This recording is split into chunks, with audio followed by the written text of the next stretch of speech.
This is the conversation every runner needs to hear, especially if you're frustrated, discouraged, or wondering why your injury didn't get the memo that you were doing all of the right things. You see, social media has created this illusion that if you follow the perfect plan, eat clean, sleep 8 hours, do your pre run warm ups, and do your post run stretches, you'll be immune from injury. But here's the truth: sometimes, even when you do the right things, injuries still happen. Welcome to episode 279 on the Healthy Runner podcast, where we help you get stronger, run faster, and enjoy lifelong injury free running. Today, I'm joined by fellow running physical therapist and coach Victoria Sekely to pull back the curtain on what's really going on when injuries strike and why it's not always your fault. We'll break down what social media gets wrong, the unrealistic expectations it sets for runners, and how you can shift your mindset when training setbacks do happen. So, if you ever felt like your body betrayed you or you're stuck in a cycle of guilt and self blame, this conversation is for you. Let's get into it. Welcome back to the show, Victoria. It's great to see you again. It's great to see you as well. Thank you so much for having me on again. I was just kind of like giddy with that whole intro because I feel like this is such an exciting and such a great topic. One that, like, if I separate my PT self and my runner self, my PT self is really excited. My runner self is like a little bit nervous because I feel like there's just so many things that I can relate to when it comes to like guilt, shame, all of that when it comes to my own injuries and how I've managed them. So, all around, just very, very excited for this combo. Yeah, I think it's definitely well needed, and Yes. I can't believe we were just talking prior to hitting record that it's been almost 3 years that you've been on the show. Last back all the way in episode 138, in which you Wow. shared marathon tips to train smart and run strong. And they say time flies when you're marathoning. I know you and I have really been on this journey the last couple of years since you are on that time. Do you mind just catching up our listeners on where you've been in your running journey these past couple of years? Yeah, absolutely. So I think if I'm correct, I don't remember exactly which marathon I was going into, either New York or Chicago, because those are the two marathons that I've run. Right. It was So before New York. it was before New It Wow. was. That's Yes. so that's so long ago. Oh my That was gosh. the I crazy hot New York that you ran, right? Yes, I Yeah, yeah. feel like a completely different person. Like, completely different runner, completely different PT. Like, so much can happen in 3 years, and I'm sure you also understand, like, us PTs, especially the ones on social media, and because, we all kind of understand what it's like to learn information, to constantly be growing our knowledge, and I feel like that had just happens to me every single year. So, oh my gosh, it's like so crazy that that I've been through all of that since then. So yeah, I ran New York City, super hot. Was extremely disappointed in myself with the result because I just had these weirdly high expectations that I didn't even realize I had placed on myself going into my first marathon, which is crazy because I would even talk to my clients differently the way that I talk the way that I talk to myself. So I would tell people going into their first marathon, don't have a time goal, just have fun, enjoy. Meanwhile, I'm like beating myself up on the side if I'm not hitting a specific interval, if I'm not training well, all of that stuff. So it's just, I don't know if you can relate to that. Like, for whatever reason, I don't speak to myself as kindly as I do to others. And, I've had to since go to therapy to learn how to manage that as well. But so ran New York. Um, was not the most excited about that, didn't have a great time. And honestly, looking back, I think that's what I regret most about it, is that I didn't just go out there and try and have fun in the city that I'd lived in for 10 years, on my first marathon, running it with friends, having my family out there, seeing a bunch of people on the course. I wish I had had a completely different mindset then, because it robbed me of joy from that experience, and it's my own fault. Like, I have nobody but to blame but myself. Um, but I have also learned so much from that experience, and I think a lot of people can relate to that too. It's almost like you have to go through disappointment and heartbreak to understand what it's like to actually enjoy training and enjoy running marathons. Um, I ran Chicago a year, not even a year after that, like 11 months after that one. And at that point, I was just kind of so burnt out from marathons that I actually haven't run a marathon since Chicago 2023. I do have my next one on the books for the California International Marathon, CIM, this December. Nice. So very, very excited to start, building for that. But yeah, ever since then, I've been, training for half marathons, um, and just kind of trying to get to the root of so many of my, I don't want to say issues, but just so many things that I feel like hold me back mentally in this sport, which I think will also really go nicely with the conversation we're having today, about injuries. I also got injured a couple months ago. And thankfully, I feel like I've handled that actually quite well. I was able to, I had a marathon on the calendar that I decided to, push back to CIM instead. And it was the best decision I've ever made, and I'm just kind of slowly rehabbing and things are going really well. So, yeah, I feel like I've lived 9 lives since 2022, New York City. Ain't that the truth? Because I Yeah. remember speaking to you as I was training for I was going for my second marathon, the first one in Mm, 5 years. wow. And, we did a bunch of episodes on the marathon. I was like super pumped as I was doing marathon training. And that was, for me, that was a big flop in terms of pre race Mm, anxiety. And I love how like transparent you are about talking about, mental health and, how that affects us as runners. But like, that was, as I now look back at it, now 5 marathons in, it was like, oh, that was the pre-race anxiety marathon. And, since then I've implemented a lot of strategies, doing therapy and other strategies and, daily meditation and really making sure that I am able to kind of keep all of those things at bay.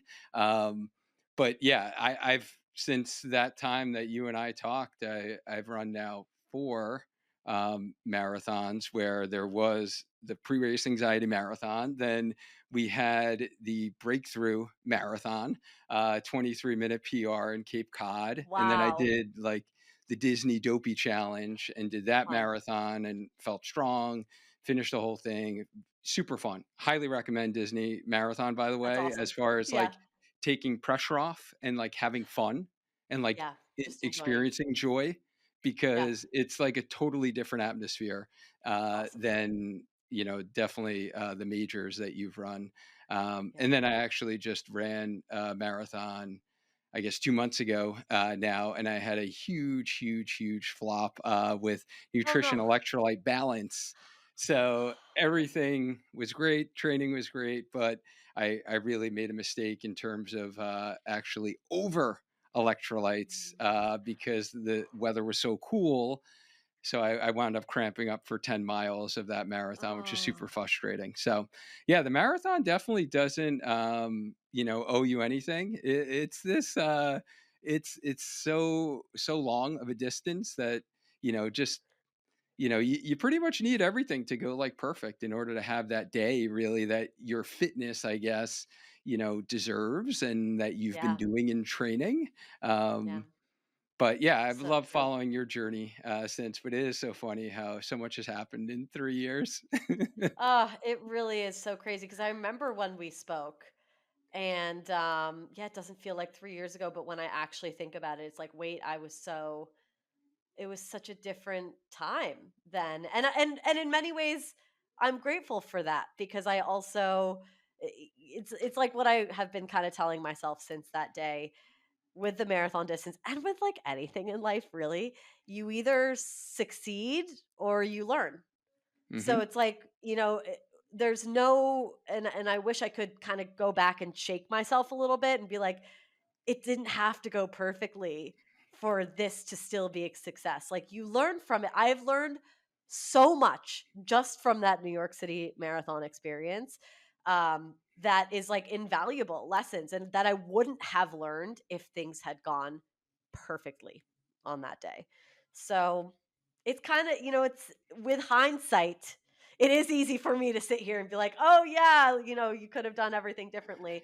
But you kind of have to go through it. So, Exactly. And yeah, yeah, if you don't learn, then you're not growing, right? So it exactly. is, I think that is what makes the journey that much sweeter, right? And just like embracing the journey. Totally. And even if it is a bad race day, and I'm at that point now where it's not like I was, even depressed after this latest marathon where, Mhm.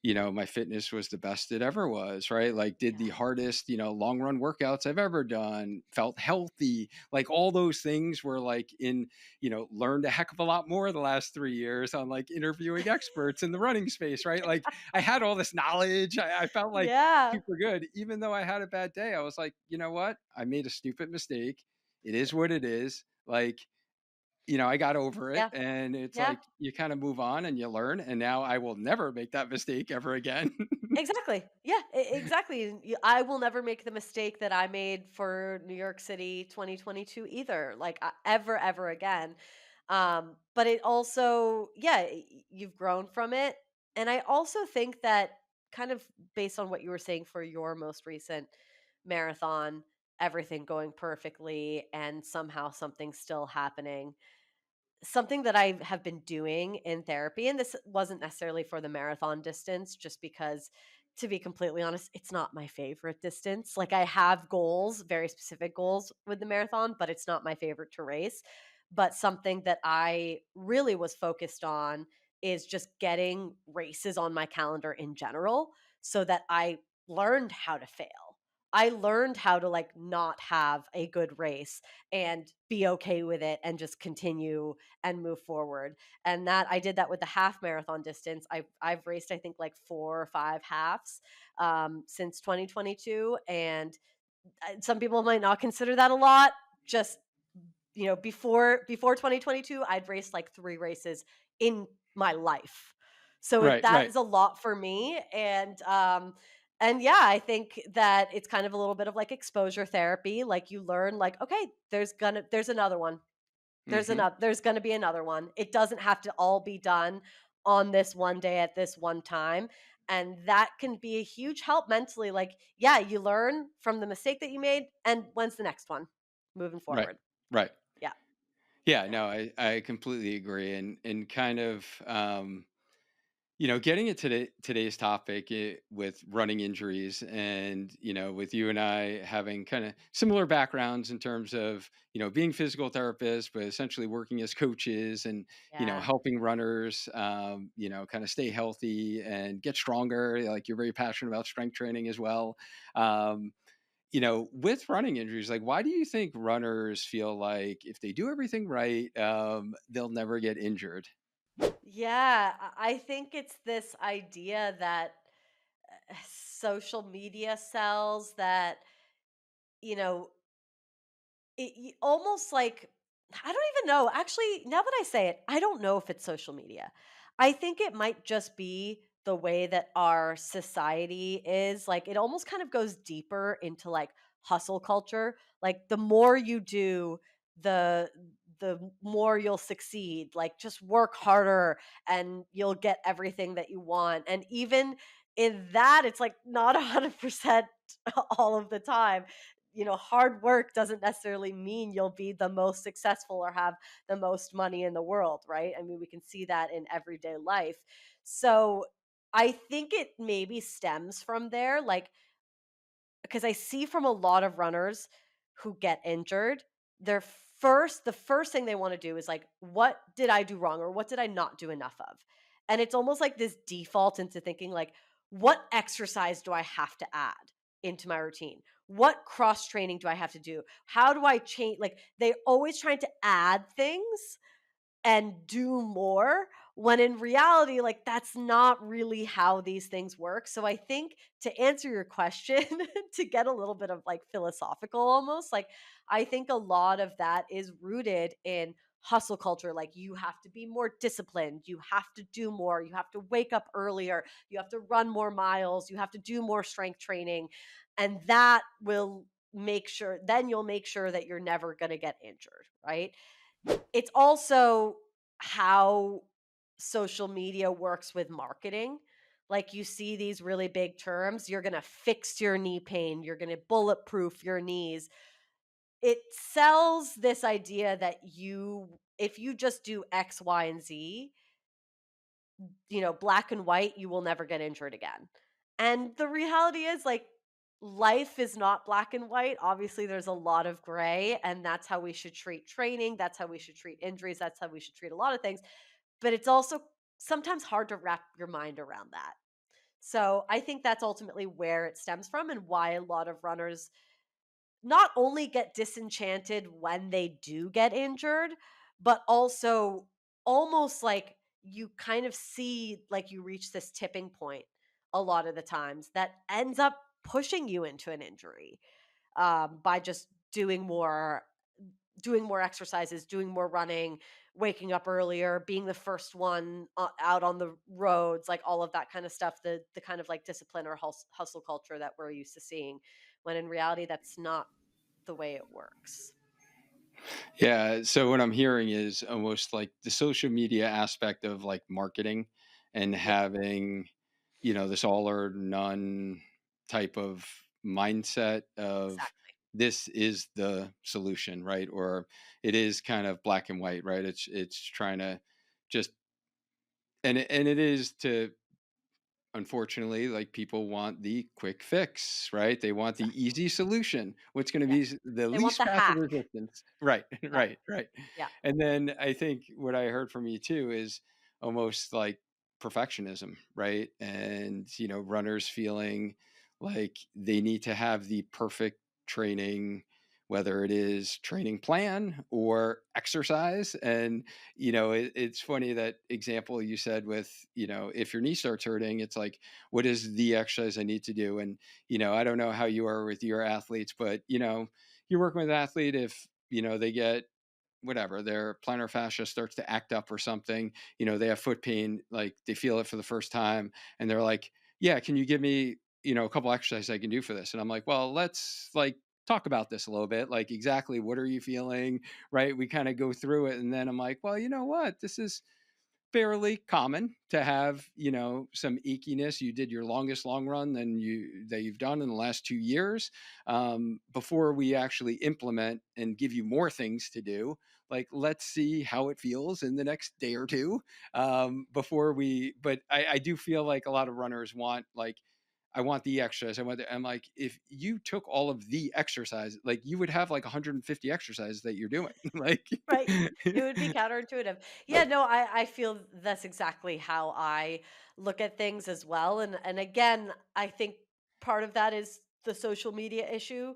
Like, people see online other PTs, and I'm sure I'm guilty of this too at some point, where it's like, try these exercises for plantar fascia pain. So people start to think like, oh, these are the exercises I have to do for plantar fascia pain. When it's in reality, it's like, no, you're probably actually like you probably have a well-rounded, robust strength routine. You probably don't have to change much, except for like maybe lowering the load for a little bit and scaling back up. Like, yeah, I think this idea of the perfect, this singular exercise that's going to change everything is a scam, a marketing scam. And unfortunately, a lot of runners, not just runners, a lot of people fall for it because it's kind of an easy solution, right? And we want it to be easy. We don't want it to be hard. I don't want it to be hard, right? My job would be a lot easier if that's how it was. So, yeah, it's really, I think it's upsetting to me when I do see a lot of that, like, those marketing terms being used in that way, because it is really misleading, and it makes people think like, oh, PT is just like a couple exercises that I need to get, and it's like, really, it's really different than that. So I mean, we could go down the rabbit hole on that whole conversation too, but to kind of get back on track for runners, I think looking for the hack, looking for the quick fix. And you also see it nowadays. I'm sorry to get a little off topic here, but like people even want hacks for recovery now. Like they want to do ice baths, like let me do the fastest recovery. Like what if we just went to the basics and understood the foundations of exercise and just like didn't make a hack for that? Right, What would right. happen then? Yeah, Right, that is so true, but yeah, unfortunately, that's not sexy, right? That didn't sell. Uh, exactly. yeah, Exactly. so what I'm hearing is definitely the basics matter. The Yeah. foundation is key. Okay, all right. Let's talk a little bit about like the realities of injuries, and like, can you share an example of when an athlete did maybe either personally, athlete you work with, did like everything right, but still got injured? Yeah, I'll share my own personal story because it is top of mind for myself. So, yeah, as I mentioned, since we last spoke, I've been training, had a lot of half marathons. And the reason that I picked the half marathon distance is because I genuinely love the half marathon distance. Like it is one of my favorite distances. It's one of my favorite races to train for because the mileage doesn't have to be absurdly high. You can still hit a lot of really fun speed workouts. And I believe when we spoke, I still lived in New York City. I now moved out of the city and I got access to like an awesome track that I absolutely loved. So I was just really in this phase where I was going to therapy, like really working out a lot of my anxiety around racing, around running in general, starting to feel a lot better and really coming to terms with what happened in the New York City Marathon in 2022 and understanding the underlying issues I had there just for myself generally. For a little context and background there, I was a collegiate athlete in a different sport. So I think a lot of my high expectations came from that. So I had to really start to unpack that. Long story short, I was in this place where I was excited to train, excited to do more. I was lifting the heaviest I ever have in my entire life. I was running the fastest I ever have in my entire life. I was actually coming off of my half marathon PR that I'd worked really hard for. And that was like, I mean, that was in January of this year. So that was the Houston half. One of the best races, hands down, in my life. Like I had fun. I didn't look at my watch. I just went out there and ran. I literally, when I think back to it, nothing hits me but like good vibes, like the Hmm. whole time good vibes. And it's no Hmm. surprise that all of that mental, physical came together for me on that day. Right. So Yep. now I'm about 5 weeks out from this race. And I am gearing up for a marathon that I was supposed to do in May. Like I said, fastest I've ever run, heaviest I've ever lifted, feeling phenomenal.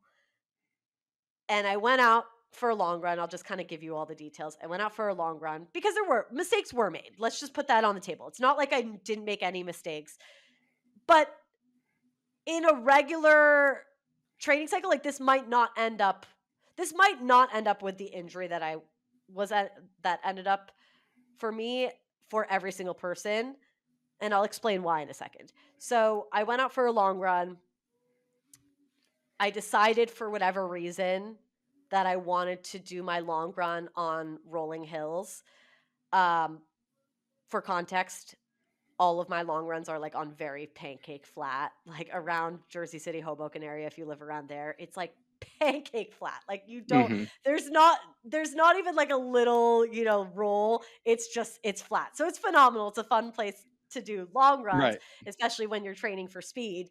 But I was like, you know what? I'll get some hills in Central Park. Like I'll go into the city and change things up a little bit while I do this workout because I was feeling that good. Like I was feeling really confident. It was a 20-mile long run. um, I warmed up, felt great, fueling well, like fueling the most I ever had. Also, by the way, I Hmm. think it was up to like 85 grams of carbs per hour. For context, I think I was at like 40 grams of carbs per hour for the New York City Marathon. So like doubled the amount of fueling. And that has obviously really helped me, but things can only go so far, right? So I hit the first interval way too fast. At the same time, it was also up a hill that clearly my body wasn't prepared for. And within 2 minutes after that hill, my calf just started to really nag at me. One of those things where in the first minute you're like, okay, maybe I'll shake this off. No, getting worse with every Mhm. step. I was probably 8 miles into my 20-mile long run and I was limping. Had to call it. And I knew in that moment, like, this isn't just going to be a weekend injury. Like, this is like, I messed this up bad. Like, I could barely like roll through my foot while walking. So I knew it was going to be bad. And at first I was in such shock because I was like, I was literally, the way I described it recently on my Instagram, which I really enjoyed, is I was flying too close to the sun. Like, I was really having so much fun with my training, and maybe on any other day, maybe that might not have happened, but that was also one of the hardest things to let go of for me in the beginning. Is, wow, I was that could have been what could have been. Like, Right. how am I supposed to let this go now? How am I supposed to just like stop doing the mileage I was doing, stop doing the workouts I was doing? Like, I in the next couple days, I mean, I had a really big cry with my husband. I was like, I can't believe I did this. Like, how stupid am I? This is my fault, all of this stuff.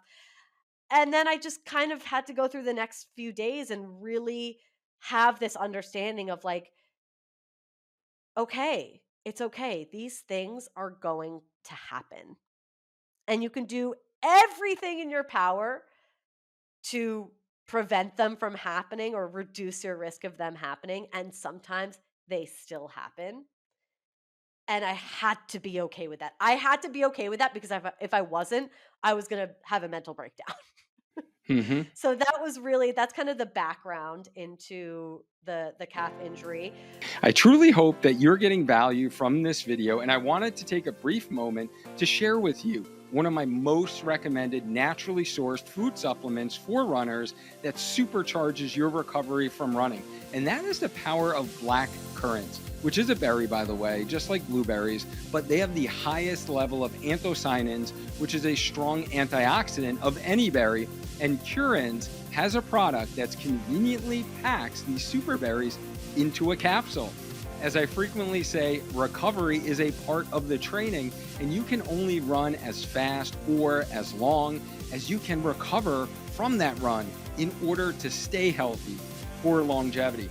CurraNz is taken as a pre workout supplement, and it's going to help improve your recovery times and reduce the effects of fatigue or muscle soreness after a hard run or strength session.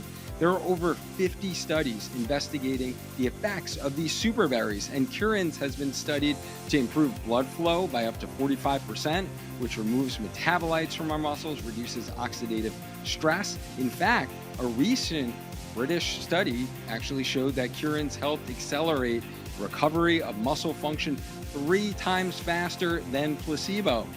And soreness in the active group reduced up to 49%. Tissue damage was reduced by 84%, which is attributed to the improvement in blood flow that was seen, as well as blackcurrant's anthocyanins' inherent antioxidant and anti inflammatory properties. You can learn more about the real science behind blackcurrant extract with my interview with Floor Cushman in the video that I have for you linked in the description if you want to learn more and get into some of the science. And having a supplement that is backed by science is important to me. And it's what I look at when I put anything in my body, is the reason why I've been using CurraNz for the last 2 years, because I was looking for a supplement to help maximize my recovery from hard marathon training so I could stay healthy during the training. And now that you're a part of our Healthy Runner community, you can get 20% off your first order using the link that I have for you in the description. You can go to CurraNzUSA.com. Just use the code HealthyRunner during checkout when placing your order. Go ahead and give CurraNz a try to help you recover from those runs. Trust me, you won't regret it.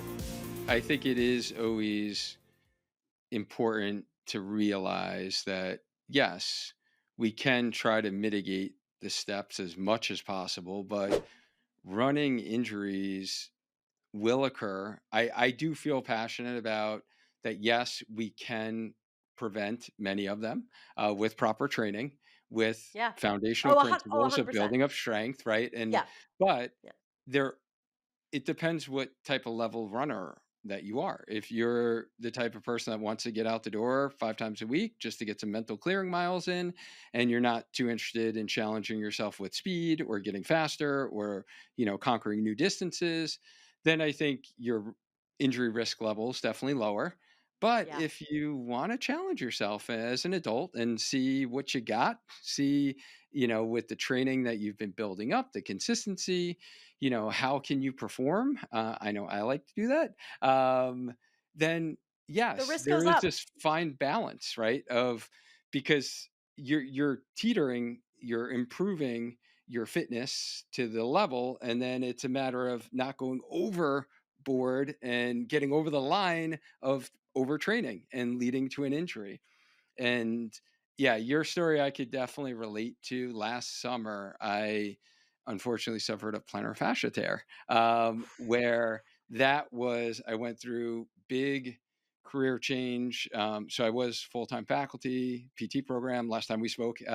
So Yes. decided to go all in the running community, actually retired, Love earliest that. PT faculty member Congrats. I think ever to retire, or youngest. um, I love it. but there was a lot of stress, right? Like in my life during just making that decision and all of that, everything I sacrificed to like go back to school, get PhD, right? Like all of that. And hey, this is going to be like I'm closing the door on this, right? And Yeah. even coming up with that decision. So it was a lot of like personal stressors that I think were a contributory factor to poor sleep, poor recovery. And I was still training hard. I got a half marathon PR. And then I was, getting ready to train for the Philly Marathon. And it was just the culmination of all of that that led to, the plantar fascia tear that I did have. But like with your injury, I knew kind of right away that like, oh, this is not my normal, like I've had in the past short bout of plantar fasciitis, couple weeks. I mitigate it. Go to my strategies, right? And then it gets better. I kind of knew. I was like, this is not going. I've tried all of this, and then I did shut it down literally for 6 weeks. For the first time ever in my like 13-year, running Oh, journey, and so which was hard. tough. But I also was able to come to the fact like fairly quickly that, yeah, you know what? I like challenge myself.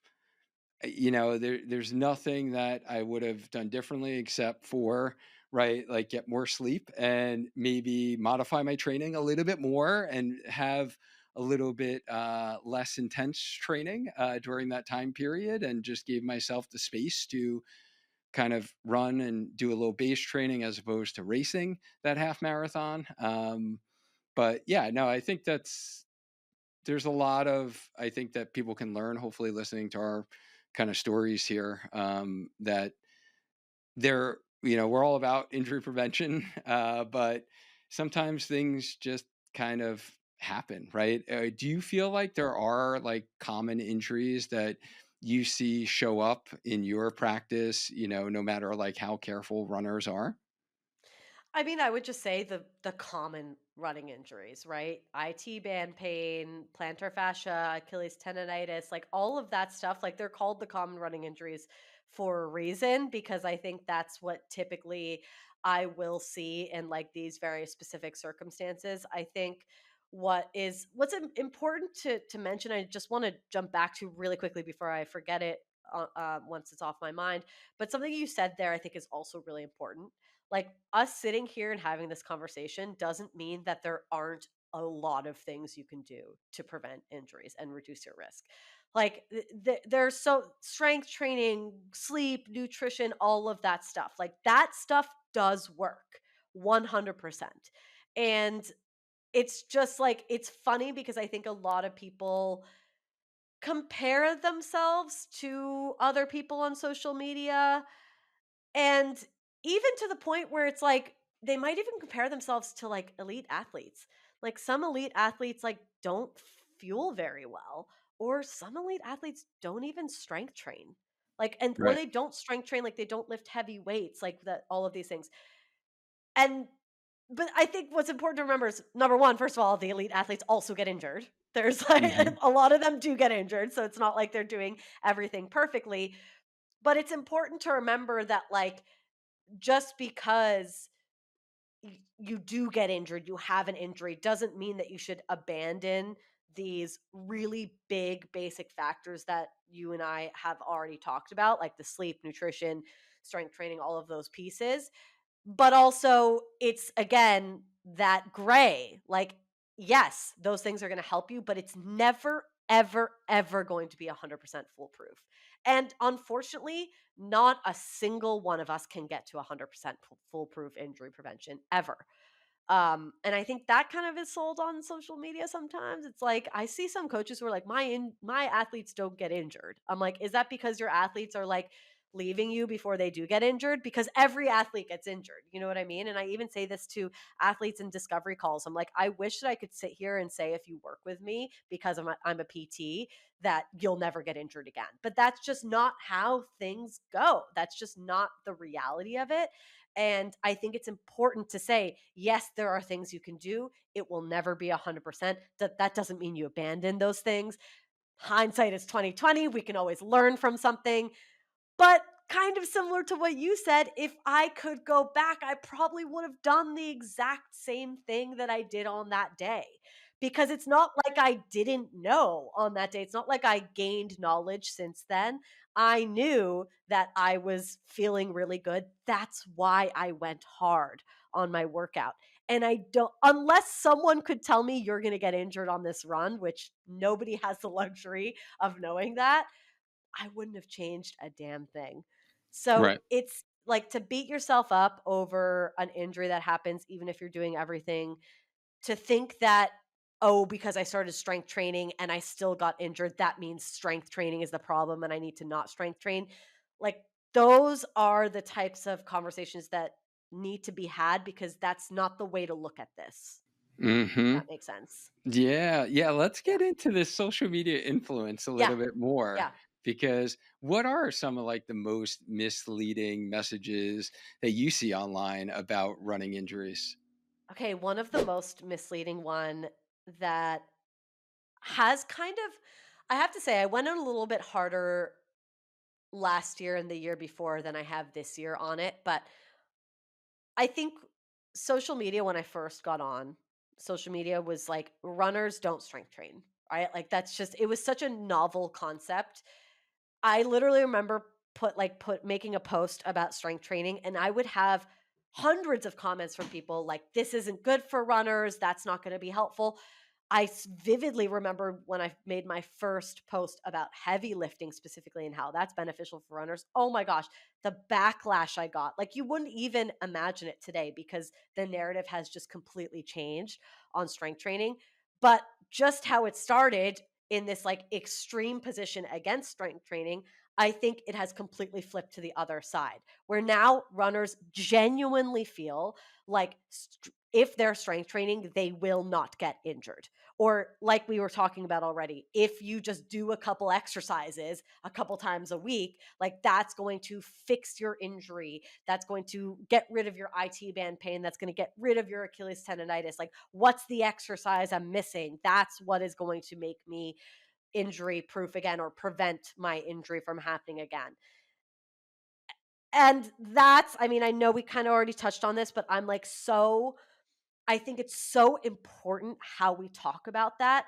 And I remember having a conversation in my comments when someone was like, you're wrong. Like, strength training prevents injuries. And I'm like, yes, strength training does prevent injuries to a point. Like, you cannot just sit there and say, like, this is the, because at the end of the day, you can't strength train your way into running a marathon. Like the running is still there's still two different things. Like if you could, then weightlifters and bodybuilders would be the fastest marathoners in the world. They would be the best at that. And then it's completely different. Like, Right. you know what I mean? So respecting that strength training has benefits, but also respecting that strength training is not everything. That's what I want people to understand, and unfortunately, that nuance gets lost in a lot of the posts on social media that I see. Hmm. Yeah, no, I couldn't agree more. And that is something where, even early in my running journey, like I was an adult onset runner at age 32, and having a PT background, I really relied a lot heavily on strength, right, for injury prevention, because quite frankly, that's what we focused on in PT school, right? Let's be Yeah, honest. There's like literally. Yep. exercises. That's where our, like, knowledge lies. Like, Right, that's where we're good at. Yeah. right. And Yeah. it wasn't until I had the epiphany that, like, there are actually like 6 steps to growing in your running journey. And you mentioned them pretty much all today, like nutrition, recovery, the running, like the training plan, the The run actual plan, running. the Yeah. mindset piece. And then we talked races before, race strategy. That those are like the keys that you need to like master as a runner, that it's not just strength training, it's not just running a whole lot, and you're going to improve as a runner. So I love that you said that. And yeah, the pendulum can definitely always go in the opposite direction. And I kind of to your point before about like cold plunge and things like that. Everyone wants like, yeah, the quick fix that's going to fix the reason why they get like 4 or 5 hours of sleep every night, or like, it's like, how about we just like hit the low hanging fruit and actually improve your sleep so you recover, versus having to do 10 different hacks during the day to try to improve your recovery. So there are so many other things that people could be focusing on. What Well, do you that's feel? sorry, I'm just gonna make a point on this. That's the Yeah, thing too, right? Is like people it, there there is also a tier there's different tiers, or I guess a hierarchy when it comes to what is important when it comes to injury prevention, like massage guns, theraguns, foam rolling, ice baths, all of that stuff. Like, that can be helpful in certain specific situations, but you should literally, and I'm going to say this clearly, you should never be like waking up an hour earlier if you're already sleeping only like 4 or 5 hours to go do those things. Like, sleep is still going to be 10 million times more beneficial than that hour that you spend on foam rolling. And that's also why I say to a lot of runners who are like, what should I do after my run? Should I stretch? And I'm like, if you have 10 minutes after your run, because let's be real, the runners I'm talking to are not the elite runners who like this is their job every day, right? right, I'm talking to the runners who are like, they wake up at 5, they have to get their kids to school, they have to start work themselves, they have to shower, they have to do all these things. I actually would prefer you don't spend 20 minutes stretching. I'd prefer you spend those 20 minutes making yourself a protein and carb shake and like getting yourself in the shower and just like giving yourself more self care and more time in the day. And I think a lot of people push back on me for that. I'm like, but this is the reality. Like, these are the type of athletes that I see who like are bending over backwards to try and get a 10-minute stretch in, when in reality, like, you'd feel just a lot happier if you just like went about your day, ate some good food, and maybe got those 10 minutes back by going to sleep a little bit earlier that night. Like, that goes so much further than spending 10 minutes on like these specific movements that like some, person on Instagram told you to do. So, sorry, I just that also makes me really heated because there's a hierarchy. Like, you can't just say that this, prevents injuries and therefore I'm going to prioritize this. Right? right, right. Yeah, no, and I think that's something that I've learned in my running journey of, and it's definitely helped since not having the faculty job anymore, but Yeah. not going at 120 percent speed after your run to get ready, take the shower, like throw something down your throat, rush, do like 80 miles an hour into work. Yeah. And not have that like stress after your runs, where you're in this fight or flight, you're like literally in this sympathetic nervous system's like ramped up after your run, because now you're rushing to get to work on time, and you're thinking about and or rushing into a meeting or lecture or things like that, and then you're like you're 100% then, You so you're never like get a break. constantly right in this Yeah. state of So I think that it's actually a great example because even this morning I was thinking about as I did a really hard speed session at the track and it's like freaking 75-degree dew point out there, right? Horrendous. Dripping everywhere, right? Me Like too. absolutely dripping. Yeah, And I actually took 20 minutes where I actually sat, put my feet up on my recliner, had my tea, and was good for actually you. like quote unquote relaxing as Yeah, opposed to like jumping right into work and just, like I was having that moment to actually recover and allow your system to like decompress for a little bit, right? totally. And recover and like process and yeah, it's just good for the body. So I love your comment Yes. there about just take those extra 10 or 20 minutes that you have instead of trying to like do every stretch in the book that's going to help you, like yeah, get the nutrition in and maybe don't stress about what you're doing next, like take your time. Yes. And it's like amazing how much better your body and your mind feels to start your day So when you important. don't have to rush everywhere that you go. Well, that's you're touching on something that's really important here, which is also like that the mental health piece of it is one of those like core tenants that we were speaking about, like, nutrition, sleep, mental health. That's like a Mhm. big one. Prioritize your mental health over those like smaller, recovery hacks, like all of those things. If it's stressing you out to fit in those 10 stretches afterwards, like just don't do them. I would literally rather just like lay on your floor and like Right. watch TV and with your protein shake. Like I would literally rather just do that than like stress out about these things because the mental health piece is just it's so important. I mean, as you already mentioned too. But yeah, the self-care goes a long way. It really does. And it's important to prioritize that. Yeah, we kind of already touched upon the quick fixes, one size fits all injury advice, but what message do you wish like runners would hear more on social media instead of like whatever's trending on whether it's Instagram, TikTok, or yeah, what do you feel like runners should be like hearing more of instead? Yeah, so many things actually, that I can't really pick just one. I'll start with I'll start with what popped in my mind the second you said that, and it's just the realization that like injuries suck, injuries are hard. Like, I think that that's something that also gets misconstrued on social media. Like, you'll see your favorite influencer, and I hope I'm not this way. I might be this way. I don't know because sometimes it's really hard for me to document everything in my life. So I also understand. But remember that, like, if your the influencer that you follow, like, gets injured, and then all of a sudden you see them like running their best race ever or something like that, that like injuries are hard. Injuries take time. It is actually really personally hard for me to document those hard moments. Like, I'm not really the type of person to put a camera in my face when I'm crying my eyes out to my husband about how upset I am. You know what I mean? That's why I like Hmm. podcast episodes because I can be like, this is what happened. Like, I was upset because it is upsetting. Injuries are not easy for the vast majority of people. You don't just like bounce back. I hate that term, but like bounce back and all of a sudden you're doing speed workouts again. And some people might look at my social media page and if they haven't been following me closely, they might see that because I am getting back to that now.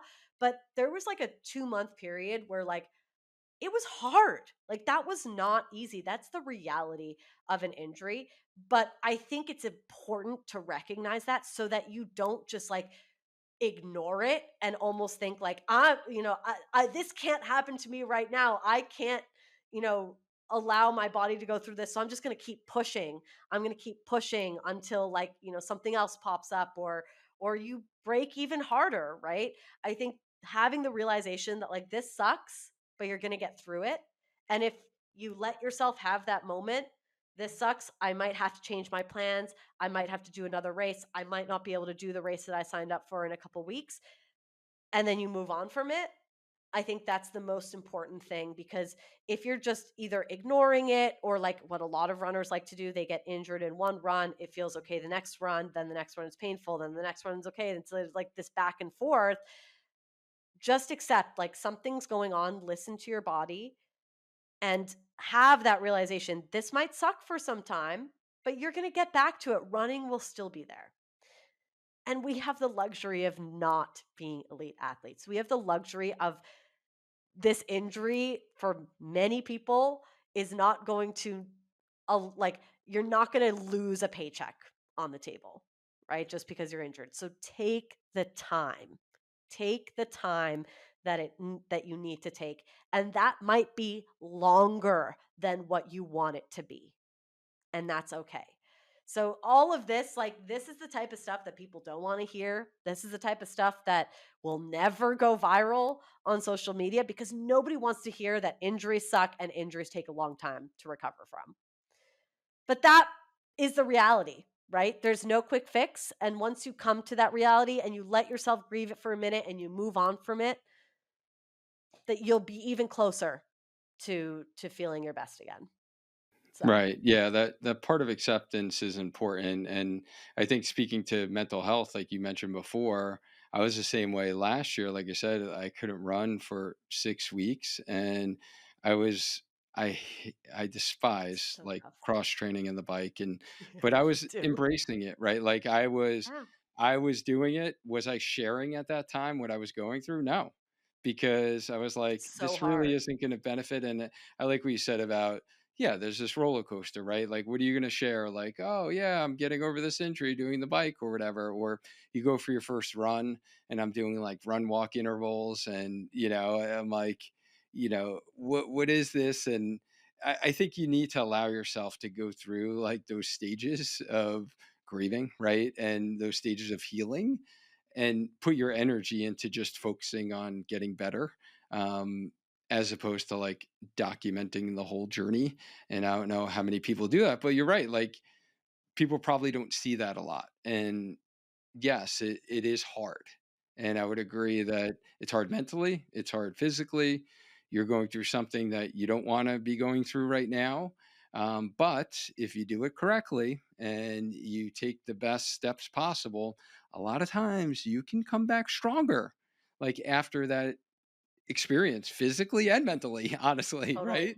I also think what's important too is not rushing that process because I think what happens a lot of the time, Yes. something that was so interesting, actually, I'll explain this from my own personal experience, is like, I think it was one of my first track workouts back. And it was pain free, right? Like I had a good experience. I was really slowly, gradually building up. And it was like probably 6 weeks after the initial injury, maybe even longer. And someone commented, like I posted that I was on the track and that it was pain free and that I was happy to be back, right? And someone was like, wow, like you recovered so quickly. And obviously, you and I have the benefits of being a PT, so I can understand why someone would say that. But I responded saying, like, oh, I'm not recovered. Like, I did 1 minute repeats on the track. Like, that doesn't mean that I'm fully recovered. The week after that, I did my first hill workout and I felt like sore after, didn't re injure it completely, but like I felt sore. I had to take a couple days. I ended up skipping a run or two. Like, I think it's so important that just because you might be back to running or back to doing workouts, like that's not full recovery. That's not full rehab. Like these things really do take a lot of time. And I think that's also something that maybe even the healthcare industry doesn't do a good job because it's like you go to PT, maybe they tell you to stop running and then you go for like a walk run and it's pain free and everyone's clapping like you're graduated Graduation. PT, and then, like 4 weeks later you're in pain again, Right. right? So I think it's so important that like the process doesn't end when you have one pain-free run or you do one pain-free track workout. Like it obviously depends on what your goals are. For my goals, like a 1 minute repeat on the track isn't the same as, 5K at threshold, right? Like that. I still have not hit that weeks later because like that's a completely different level of fitness and a completely different level that I have to work my way back up to and honor the time that is going to take to work my way back up to that.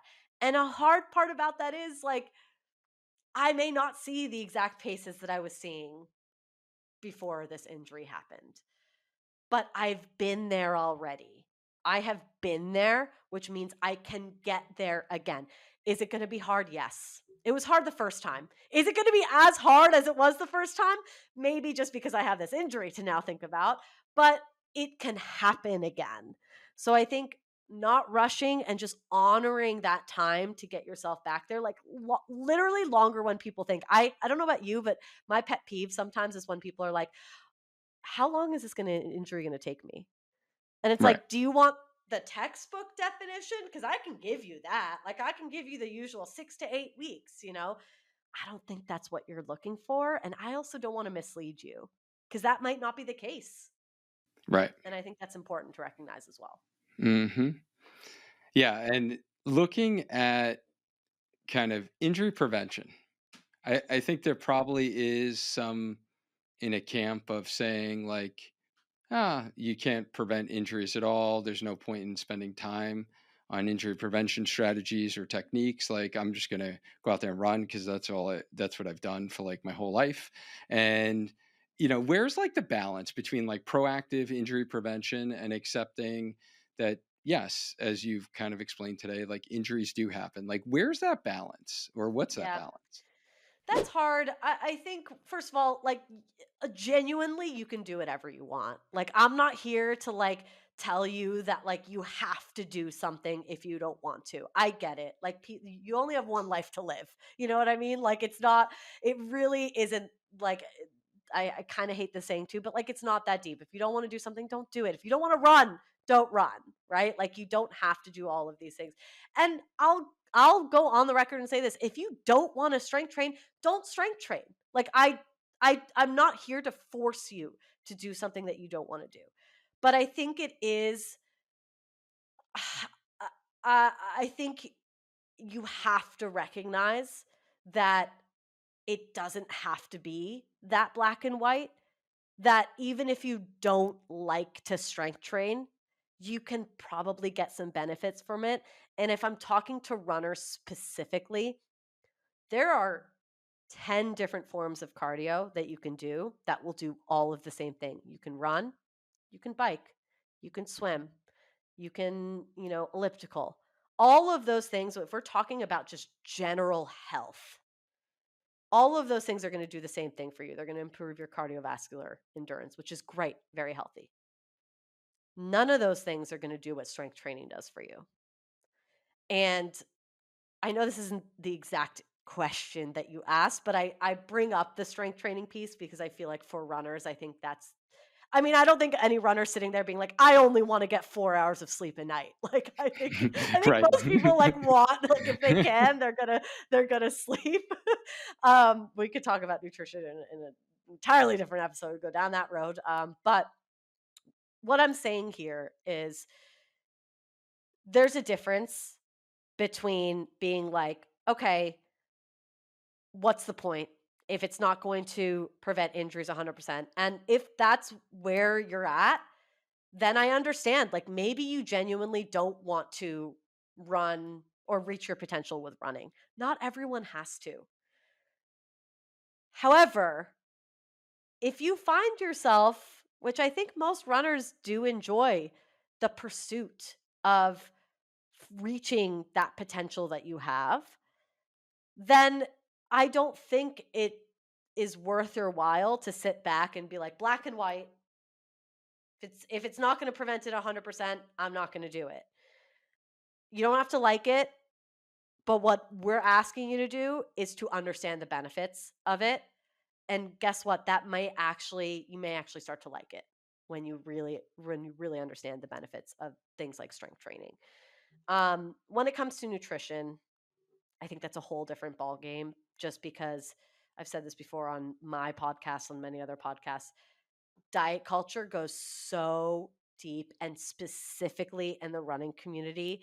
I think the layers that diet culture has entered the running community are so deep that we don't even have an understanding of how deep they go.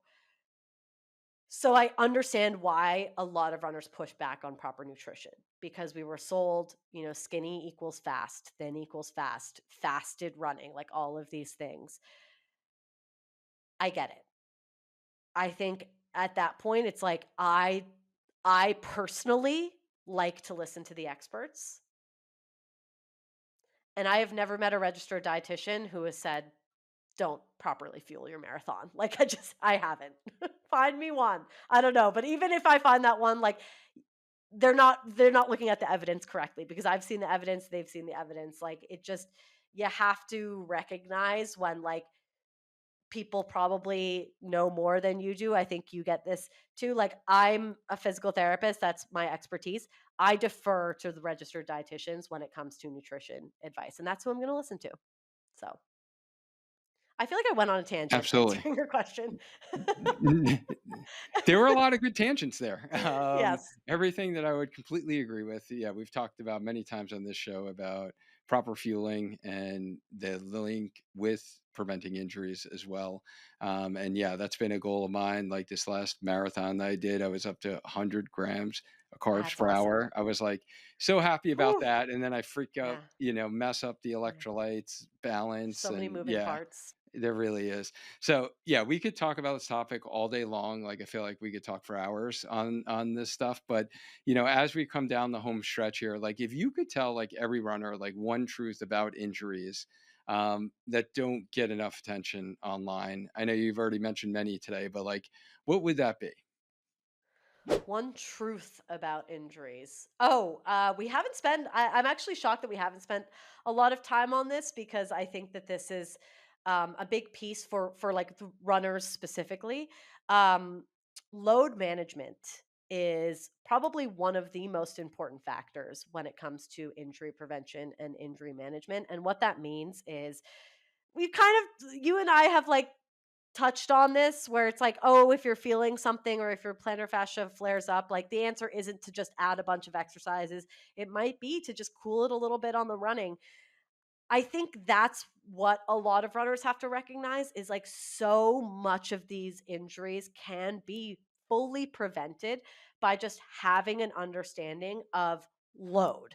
Load means going on a hike might load your Achilles if it's already flared up. Like, that might actually make you feel worse versus if you were just kind of to lay flat the next day after a long run. That doesn't mean you then the next day say, my Achilles is flared up, I'm going to go do 1,000 calf raises. Like, that's probably going to make you feel worse. And for a lot of the time, if we look at load management, and when I work with my athletes, I really look at load management in comparison to what your goals are. So, like, for example, if you're in the beginning of a training cycle and something flares up for whatever reason, I might on that week say, okay, let's drop the running a little bit and let's add some exercise in, or like, let's really focus on the strength training piece. If you're a week out from a race and your Achilles flares up, we're probably doing zero strength exercises, right? Like, we're Hmm. zero. And it might just be managing and modifying your runs. So, load is load, stress is stress, and stress can also affect your load management. And that's, I think, what a lot of runners don't recognize is, like, they see strength training, or they see like walking even as like a completely separate thing from their run that has absolutely no effect on their running, when in reality, like, if you go for your long run, maybe and I'm using Achilles as an example, but I can sub in anything. Your Achilles flares up, and the next day you walk 30,000 steps at Disney, and then all of a sudden your Achilles is flared up. That doesn't mean that, like, the run, like, you did something on the run. It just means like your load balance was off, and maybe we need to take an extra rest day. Maybe we need to change a couple things on your calendar. It doesn't always have to come back to strength training exercises, all of that stuff. So I think that's a really important thing. And it's also, I understand if someone's listening to this and being like, I don't really get it. It's okay to not get it, because I feel like that's like, I don't know about you, but I feel like that's 99% of my job, and that's why I went to school, to like understand all of the factors involved in that and how to modify, and it's different for every single person. And there isn't one specific answer. So I also understand if it's like not the easiest thing to grasp. Yeah. If you know what I mean. No, I love that. The load management being an important variable in injury risk, right? It could be the Yeah, contributor to why you got injured, but then also recovering exactly. from injury. it's important to balance it in order to actually continue moving forward in your injury. And if you are someone who is listening to this right now and you want to take the next step toward returning to run post injury, we do have a freebie ultimate guide to return to running without setbacks. It's packed with the exact strategies I use with the runners I coach as a running physical therapist, and it's 100% free. So you can go to learn.sparkhealthyrunner.com/return to run or click the link that I have for you in the show notes. Victoria, this has been great catching up again. Such a powerful conversation. Where is the best place for our healthy runner community to connect with you? Because we didn't even mention this, but like the reason why I wanted you to speak to this topic, especially with social media, is because you have a huge social media presence. Um, so where can we connect with you? Yeah, the main social media outlets that I use are Instagram and TikTok, both at Train Smart Run Strong. And then my website is trainsmartrunstrong.com. So that's the best place. Love it. And you also mentioned podcasts. So Oh, yeah. where can I have a we podcast listen too, to Train that? Smart Run Strong. Yeah. Awesome. I know. I Yeah. always forget to plug that because it's relatively new, but yes. Yeah, awesome. Yeah, so if Yeah. someone's listening to the podcast version of this, then check out Train Smart, Run Strong, queue it up, add it to your queue, check out some of Victoria's goodness. And yeah, she has a lot of funny reels and TikToks. And I love like that you inject humor into the education that you provide I also for the try. running community. I try. Sometimes in my mind it's a little bit dark so that I feel like my message is also dark, but I really try and bring humor forward too. So I have like a long-standing meme Friday with another PT as well, and that's always a good time. So at least there's that.